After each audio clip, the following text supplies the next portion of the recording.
In the early 1970s, when we still had a shipbuilding industry, manufacturing was 30% of GDP. It's now 12% of GDP. In 2006, we were the 6th biggest manufacturer. We are now 10th. Despite a small recent upswing, our trade deficit on factory-made goods accounts for only 5% of GDP. We need to turn that around. And the FT reported yesterday that we're now not even in the top 10 of exporting countries. My organisation, Lloyd's Register, has put our money on the table to support the kind of long-term research and development and training initiatives that the support of the industry needs. We have launched technical research, as Mark said, and development centres in Southampton and in Singapore to work with academia on projects that enhance safety in the energy and transport sectors and engage businesses in furthering the engineering sciences. The right kind of investment can help to build sustainable businesses, but we also need to be realistic. The competitive market has changed. We need to accept that and respond. We need to recognise that we're now living in a world where even with the slowing pace of Chinese development, their growth is equal to the addition of one Swiss economy every year. Clearly, economic influence has shifted to Asia along with the manufacturing base. Manufacturing has developed a bad image in our modern world, reinforced by visions of dirty factories belching out the type of toxins that plague too many of our cities. But that image has also obscured a very important point. The right kind of manufacturing and the boost to GDP offers rewarding and skilled work for significant parts of the UK society, who neither live in the southeast of England, within reach of the city, nor have access to higher education. The success of a society cannot be measured in financial terms alone. Any industry's social impact, its environmental impact, its carbon impact, and even its effect on the water supply will need to be influenced in future business cases while being central to the political strategies of our elected politicians. Even in our modern world, a strong manufacturing sector built on environmentally sound principles provides economic and social benefits. So it follows that the marine manufacturing sector delivers even more tangible benefits, given its role in national security, energy security, food security, and the security of our supply chains. Over the past 20 years, we have watched the financial sector become a priority from a government policy perspective, with good and bad consequences. But our growing dependence on imports would suggest our investment strategy needs greater balance. It needs to secure our energy, our food, and ultimately our quality of life. It may not be the government's job to pick winners, but it is their job to create an environment where the citizens can prosper. Governing an island nation without marine transport infrastructure to ensure basic energy and food security is akin to spinning the wheel, closing your eyes and hoping for the best. If you need some convincing, let me offer you 3 scenarios. Scenario 1, piracy.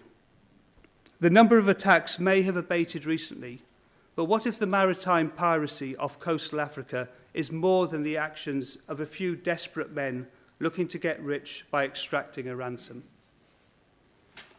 What if it is the start of a trend that will grow and become more sophisticated as essential energy products, food and water become more scarce?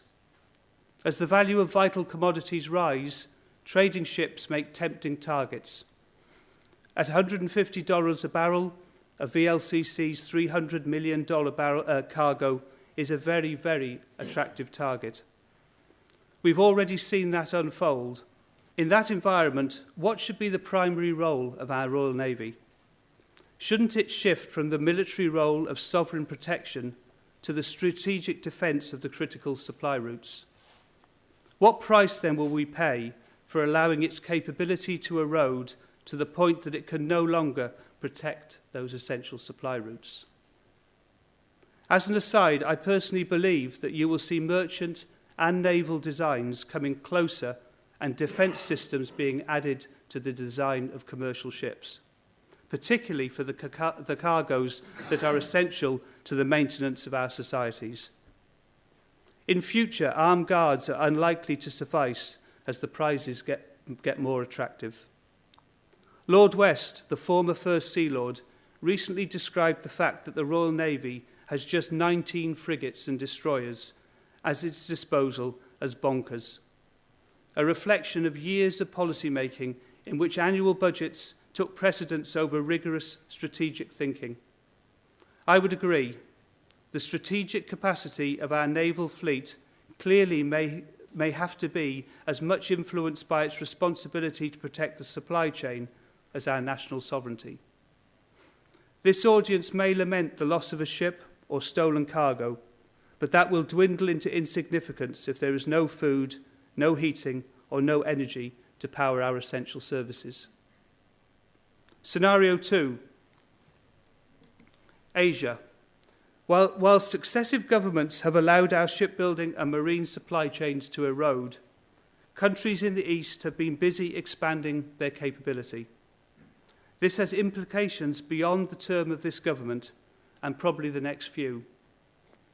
Imagine the year is 2045. It may sound like a long way off, but when I started work at 17, 2012 was my 2045. And here we are. The global population of the world will have just eclipsed 9 billion people. Hydrocarbon sources are dwindling, and imagine that water is fetching somewhere around $50 a barrel. And it's actively traded. To sustainably feed our booming population base, we have had to be 50% more productive with the same land, the same water, and the same energy resources that we had in 2012. Added to that, China is the world's largest trading nation, the largest ship owner, and the largest shipbuilder. Its economic growth has tripled its annual use of carbon-based energy on a per capita basis, and its middle class continues to demand an even better lifestyle. The appetite of India's 1.6 billion consumers is not far behind. Beijing is facing a dilemma. Their shipyards are producing most of the ships that other countries are using to carry the cargo the Chinese people so desperately need. To fulfill their responsibility to their people, what do you think they're going to do? What would you do? You would limit your rival's ability to carry those essential cargoes. You'd stop selling ships or stop making your ships available to them on charter. If you were in China, you would encourage the carriage of essential goods on Chinese ships under Chinese ownership and management to have first call on what they carry. Where then will the UK be? With 80 million people to house and feed, essential services to run, and no national transport infrastructure for the most vital commodities. Quite simply, we will be wishing we had recognised the strategic importance of the maritime industry in 2012. Scenario 3, foreign flag ships. If you're sitting there thinking the last two scenarios were pretty far-fetched and unlikely to occur, let's consider one you might find more probable.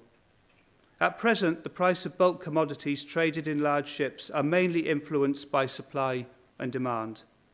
Some countries have established sovereign agreements to deliver goods, such as the UK's agreement for LNG on a COA basis. That's a good bet, if all things remain the same.